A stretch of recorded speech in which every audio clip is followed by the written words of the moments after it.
ओम श्री गोगा देवाय नमः।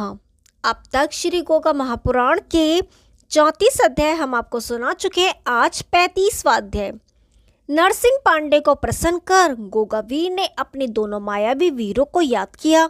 मंत्रों का उच्चारण सुनते ही पल भर में आ पहुंचे और श्री गोगावीर को नमस्कार कर हाथ जोड़कर सामने खड़े हो गए। अपने वीरों को सम्मुख देखकर गोगावीर बोले, आप दोनों तंदुल नगरी के नायब पुरोहित बनकर मेरे दादाजी उमरपाल सिंह के सम्मुख यह लगन पत्रिका और उसकी सारी सामग्री लेकर पहुंच जाओ और यह भी जता देना कि हमारे प्रांत में लगन पत्रिका में 4 दिन आगे की तिथि लिखने का कायदा है। वैसे ब्याह फागुन बदी नौमी का ही निश्चित है। इतना सुनते ही दोनों वीरों ने अपना बाना नाई पुरोहित का बना लिया और गोगा जी को अपना शीश झुकाकर तुरंत ही सारी सामग्री और लगन पत्रिका लेकर भरे दरबार में जा पहुंचे।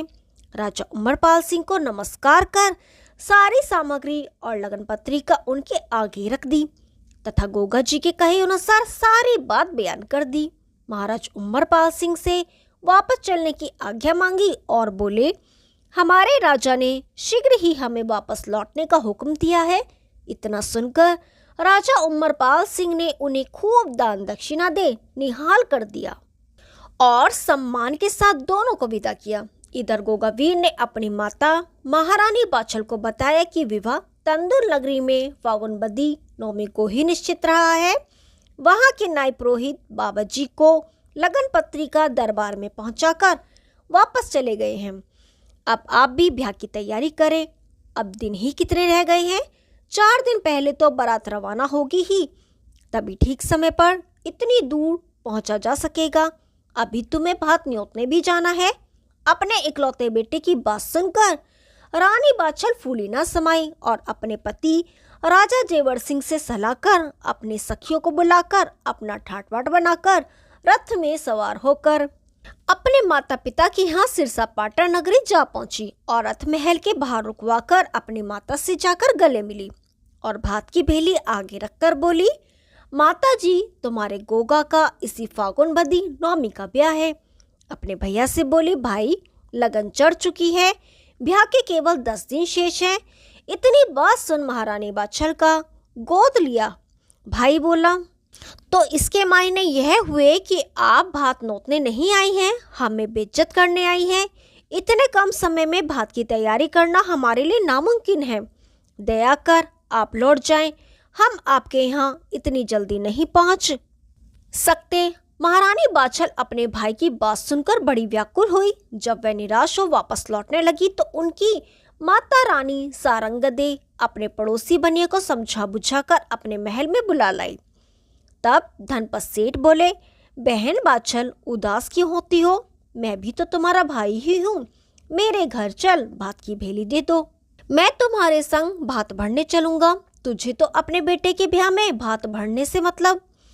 धनपत सेठ की बात सुनकर रानी बाछल के भाई ने शर्मिंदा होकर भारत की भेली उठा ली और धनपत बनिए से बोला, इतने कम समय में राजा महाराजाओं जैसा भात किस प्रकार भरा जाएगा। तब धनपत सेठ ने कहा, घबराने से कोई काम नहीं चलता, तुम्हें जो सहयोग चाहिए मुझसे लो। ब्याह सगाई रोज रोज थोड़ी ही होते हैं। यह कहकर भात की पूरी तैयारी उसी दिन पूरी करवा ली।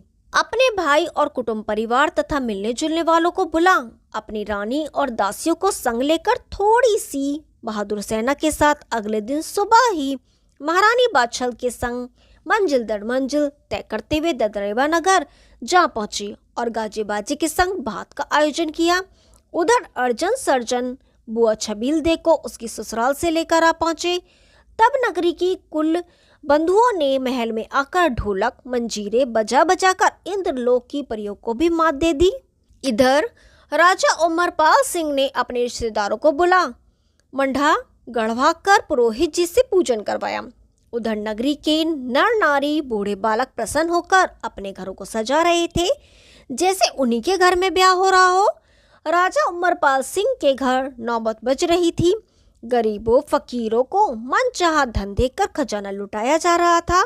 बहुत से राजे महाराजे निमंत्रण पाकर अपनी अपनी फौजें सजाकर गोगावीर की बारात के लिए आ पधारे। सांग तमाशों और नर्तकियों के नाच गाने ने दुगनी रौनक कर रखी थी। मढ़े तले केवड़े गुलाब जल से गोगावीर को स्नान कराया गया। नाना प्रकार के आभूषणों से सजाकर नीले घोड़े को सजाया। मढ़े तले जब सब बाराती जीम कर निपट गए तो रतन जटित सहरा बांधकर सिर पर मोहर सजा घुड़चड़ी से निपट सुगढ़ सुहागिन नारियों ने अपनी मधुरवाणी से ढोलक मंजीरे बजा बजा कर मंगलाचार गवाए और बाजो गाजो के संग बारात ने प्रस्थान किया।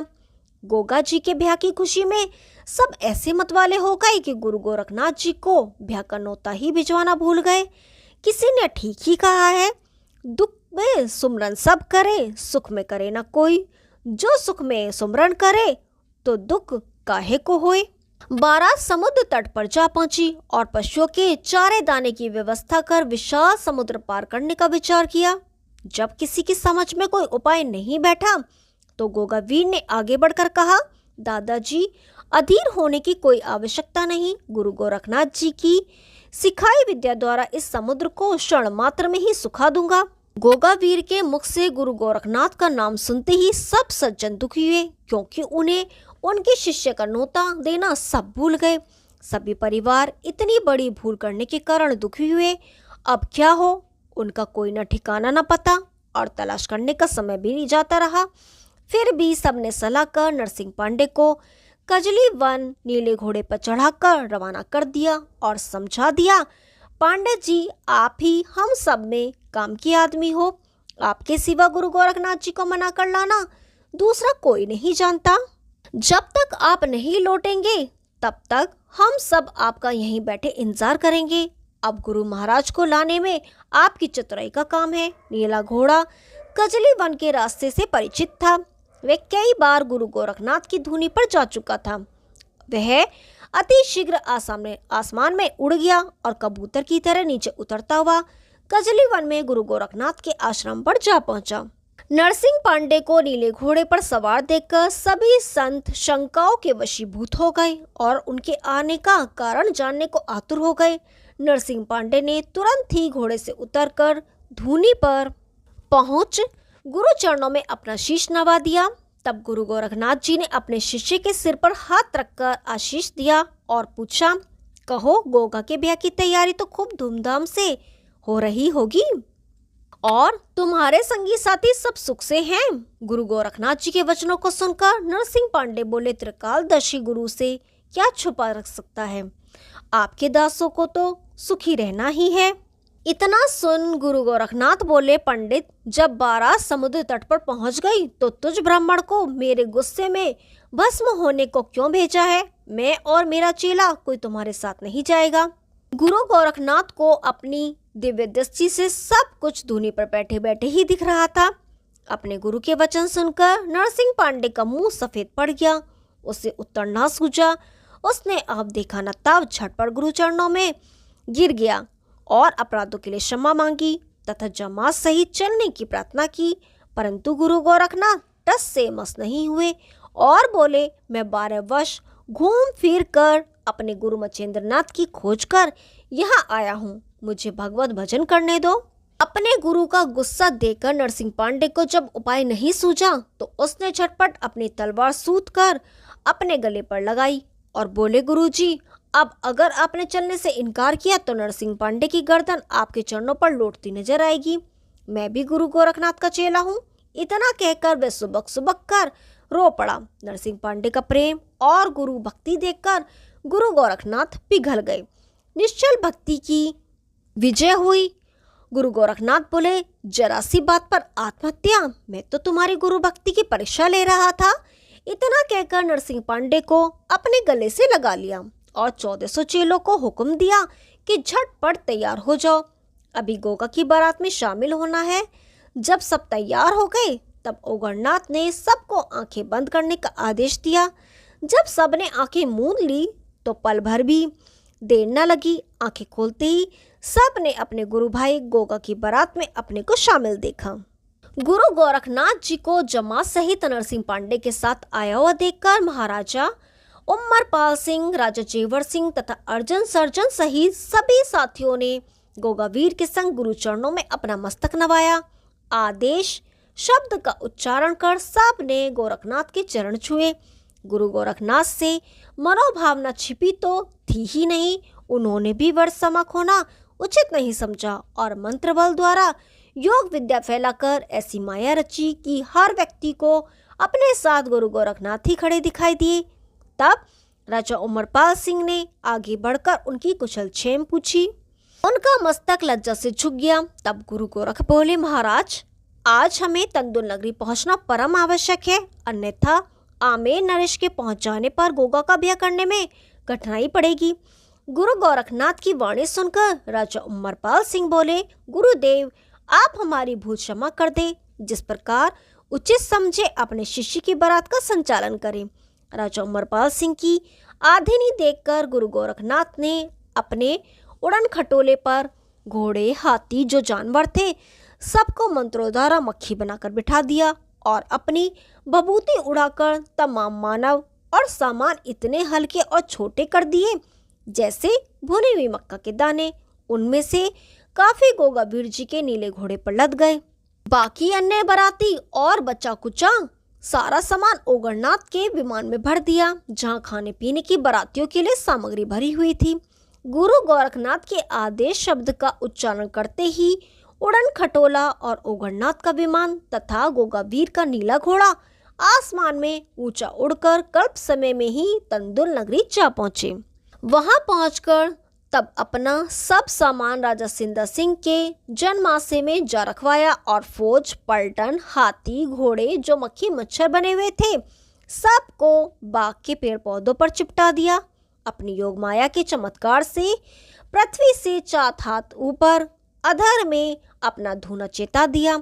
नरसिंह पांडे, कोतवाल भज्जू, रत्ना और अपने शिष्य ओगरनाथ को गोगावीर और नीले घोड़े सहित राजा सिंदा सिंह के बनवाए सुंदर डेरे में ठहरा दिया, जो उन्होंने आमेर नरेश के ठहरने के लिए बनवाए थे।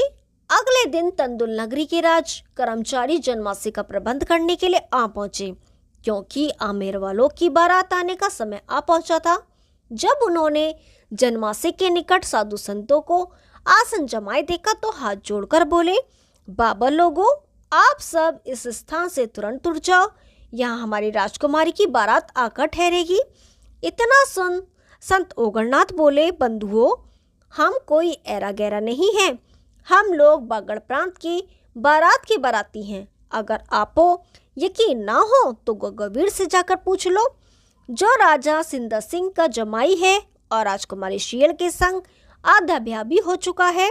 वह सामने शानदार डेरे में ठहरे हुए हैं और आगे नीला घोड़ा बंधा हुआ है।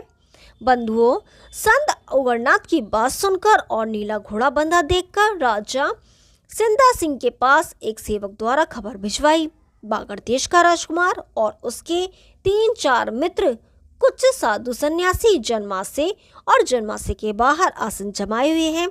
सुंदर डेरों में राजकुमार तथा उसके यार दोस्त ठहरे हुए हैं। एक संत जो इन सब का गुरु मालूम पड़ता है, धरती से 4 हाथ ऊंचा अधर में धूनी रमाए तपस्या कर रहा है। अब आपकी जैसी आज्ञा हो किया जाए। जिस समय सेवक ने राजा सिंदा सिंह को जाकर संदेश दिया, उस समय वह अपने कुटुंबियों से बारात के स्वागत की योजना पर वार्तालाप कर रहे थे। वो बेमौके की बात सुनकर अधीर हो उछल पड़े। उनकी बनी योजना पानी फिर गया। उन्हें यही पता था कि मेरे गुरु जालंधरनाथ योगी राजा गोपीचंद की कैद में ही घोड़ों की लीद में अभी तक दबे पड़े हैं और अपने पूर्व जन्म के पापों की सजा भुगत रहे हैं, जिनके छूटने की अभी तक कोई संभावना नहीं है।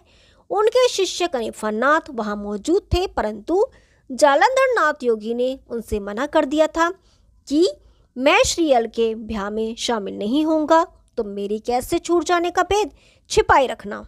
मैं ऐसे घमंडी मूर्ख राजा को अपना शिष्य कहना भी पसंद नहीं करता, जिसने मेरी आज्ञा का उल्लंघन कर मेरा अपमान तुम्हारे सम्मुख किया है। जब तुम शोक से जागो और मेरे वचन को झूठा बनाकर राजकुमारी शियल का अंत विवाह करवा कर दिखाओ। इस कारण कनिफरनाथ श्री शियल के ब्याह के समय तंदुल नगरी में विराजमान थे। उन्होंने कहा, राजन, गुरु नहीं तो क्या, शिष्य तो मौजूद है, मैं अभी जाकर उस बारात को देखना हूँ। अगर गुरु गोरखनाथ इस बारात के साथ आए हैं तो मैं उनसे परामर्श कर आपको सब बातों से आगाह करूँगा। इतनी बात कर कनिफानाथ योगी ने गुरु गोरखनाथ के पास पहुंचकर आदेश कहा।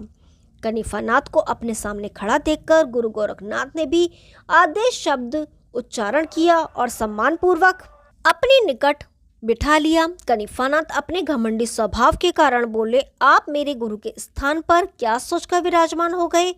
गुरु गोरखनाथ जी प्रेम पूर्वक बोले, कनिफानाथ, तुमने तो संतों के सभी गुणों को तिलांजलि दे दी। तुम राजकुमार बनकर मोहन भोग उड़ाते फिरते हो, क्या यही नाथ पंथ की सेवा है? कनिफानाथ ईंट का जवाब पत्थर देखकर नम्र पड़कर बोले, मुझे तो राजा सिंदा सिंह ने ये देखने भेजा है कि बागड़ की बारात में कौन कौन आया है। अब मैं यह जानना चाहता हूँ, अगर राजा सिंदा सिंह अपनी प्राण प्यारी बेटी का ब्याह बागड़ देश में नहीं करना चाहते हैं तो आप संत होकर बागड़ के ऊबड़ खाबड़ प्रदेश में जबरदस्ती कन्या को ब्याह कर क्यों ले जाना चाहते हो? इतना सुन गोरखनाथ नम्र स्वर में बोले, भाई कनिफानाथ, आपने सही बात समझी ही नहीं है। पहली बात तो ये है कि बेमाता ने इन दोनों का जोड़ा जन्म जन्मांतर से मिला रखा है। दूसरे, आपके गुरुदेव ने भी अपनी प्रेरणा से राजा सिंदा सिंह को आदेश दिया था कि अपनी कन्या का विवाह ददरेवा निवासी गोगावीर से कर देना। तीसरे, गोगावीर का ब्याह इस कन्या के साथ हो चुका है। चौथे, राजा सिंदा सिंह चौहानों से बैर भाव के कारण भी अपनी कन्या देने को तैयार है। इस बात की जांच पड़ताल कन्या की माता महारानी सिरोंजा से आप कर सकते हैं। भाई कनिफानाथ, आप ही बताएं, कौन अपनी अधब्याही दुल्हन किसी और के साथ जबरदस्ती कन्या के पिता की जिद के कारण अधर्म पूर्वक ब्याहने देगा? अब आप ही बताएं कि ये अप्सरा के समान सुंदर कन्या आमेर नरेश के राजकुमार के साथ सुखपूर्वक जीवन व्यतीत कर सकेगी? इसके अलावा कन्या को सांप के काटने के बाद नरसिंह पांडे से कन्या बागड़ देश में ब्याहने को अपने नगर की सारी जनता के सामने वचनबद्ध हुए हैं। आपको अपने गुरु का अपमान करने वाले का साथ देकर अधर्म नहीं करना चाहिए। राजा सिंदा सिंह को भी अपने वचनों के विपरीत चलने में लज्जा आनी चाहिए। अगर उसने राजी से अपनी कन्या का ब्याह नहीं किया तो संगलदीप प्रांत में खून की नदियां बहेंगी। इस मूर्ख नर्प ने दो दो बारातें अपने दरवाजे पर बुलवाई हैं। ये मूर्ख राजा हम दोनों को ही आपस में लड़वा कर मरवा देना चाहता है। ऐसे ही मूर्खों के कारण देश एक दिन गुलाम बनकर रहेगा। गुरु गोरखनाथ की बात सुनकर कनिफानाथ अपना सिर ऊपर न उठा सका और आदेश शब्द कहकर चल पड़े। चलते चलते कह गए कि चिंता मत करो, मैं आपके साथ हूँ। कनिफानाथ ने गुरु गोरखनाथ से हुई सारी बात राजा सिंदा सिंह को बताकर कहा, आपको अपने वचनों के अनुसार गोगा चौहान के साथ ही अपनी कन्या का विवाह कर देना चाहिए। इस पर राजा सिंदा सिंह बोले, मैं अपने जीते जी चौहानों में अपनी कन्या को नहीं ब्याहूंगा। राजा उमरपाल सिंह तलवार के इतने धनी नहीं हैं जो हम सबको गाजर मूली के समान काट डालेंगे। मुझे तो उस वैद्य ने अपने षड्यंत्र में फांस लिया था। उसी वैद्य के कहने से उसी के हाथों लगन पत्रिका भेजनी पड़ी थी। मैं उनकी चालबाजियों को अब भली प्रकार समझ गया हूँ। वहाँ मेरी बेटी सुख से नहीं रहेगी। मैं अपने सेनापति को भेजकर अभी सबको मरवाई देता हूँ। 10-20 आदमियों को कटवाने में देर ही कितनी लगेगी? जरा देर में ही सर्वलोक भेज दिए जाएंगे। अपने पतिदेव के इस प्रकार के वचन सुनकर महारानी सिरोंजा बोली, प्राणनाथ, आपको लोक निंदा से डरना चाहिए।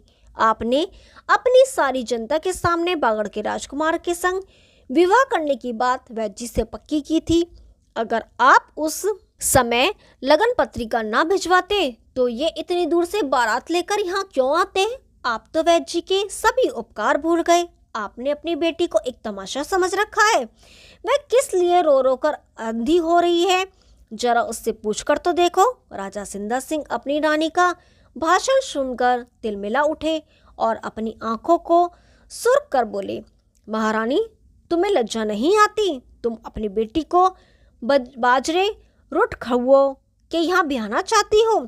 इस पर उनका भतीजा हरि नारायण बोला, चाचा जी, आप वैद्यराज से की हुई प्रतिज्ञा को इतनी जल्दी भूल गए? अभी बागड़ वाले बहुत थोड़े इसलिए आए हैं कि जलियान इन्हें ना मिला होगा, इसलिए लड़के के पिता और चाचा अभी नहीं आ पाए हैं। वो बारात लेकर आना ही चाहते हैं। उन्हें लगन पत्रिका की देर की तारीख लिखी होने के कारण कुछ भ्रम भी हो सकता है कि अभी आपकी बातों से यहाँ खून का दरिया बहता दिखाई देता है। मुझे तो ऐसा कोई भी दिखाई नहीं देता जो गुरु जालंधर नाथ की मौजूदगी में हम लोगों को कोई इस कटामरी से बचाए। जब आपने 2 बारातें बुलाई हैं तो आप भुगतो। चाचा जी पर नाराज होना व्यथा है। अब आप पहले आमेर वालों की यहाँ बुलाकर छोटे मोटे कार्यक्रम करके निपटो, दुर्गा पूजन वगैरह और महिलाओं के मंगलगान कराओ। तुम्हें बागड़ प्रांत की बारात की बहादुर टोली का पता पड़ जाएगा कौन कितने पानी में है। अपने भतीजे की बात सुनकर राजा सिंदर सिंह ने सभी इष्ट मित्रों के चेहरे पर नजर डाली तो सभी उन्हें असमंजस में पड़े दिखाई दिए। गुरु गोरखनाथ की दया से नरसिंह पांडे भी उसी वक्त वहां आए और राजा सिंदर सिंह से बोले, मैंने आपकी बेटी को जीवन दान दिया और आपने अपनी जनता के सम्मुख 2 वरदान देने का वचन दिया था। वचनबद्ध होने पर बागड़ देश में लगन पत्रिका मेरे हाथ ही भिजवाई थी। बिना बुलाए तो कोई यहाँ नहीं है। आप अपने पर हमारे एहसान भुलाकर हमें गाजर मूली की तरह काटकर मरवाने को उतारू हो गए हैं। आप वह दिन भूल गए जब कहते थे जो मेरी चांद सी सुंदर बेटी को बचा देगा उसे मैं अपना आधा क्या सारा ही राजपाट देने को भी तैयार हूँ। हम तोमर वंशी राजपूत हैं जो अपने वचन के पक्के होते हैं। मतलब निकल जाने पर कहते हो वैद्य जी बागड़ वालों से मिले हुए हैं। क्या आपने मुझे यह वरदान नहीं दिया था कि मैं बागड़ प्रांत के ददरेवा नगर निवासी गोगा जी की शादी अपनी बेटी श्रीयल के संग करवा दूंगा। नरसिंह पांडे की बात सुनकर राजा सिंदर सिंह बोले, तो मैं इस बात से कम मुकर रहा हूँ। आपने ही तो बताया था कि दोनों बारातें एक साथ बुलाकर दोनों की शक्ति का अंदाजा कर लो। इतना सुन नरसिंह पांडे बोले, शायद मैंने यह भी कहा होगा कि लगन पत्रिका में गलत तिथि लिखवा देना। आपने समझ क्या रखा है? उन रण बांकुरों का आप दोनों भी मिलकर मुकाबला नहीं कर सकते।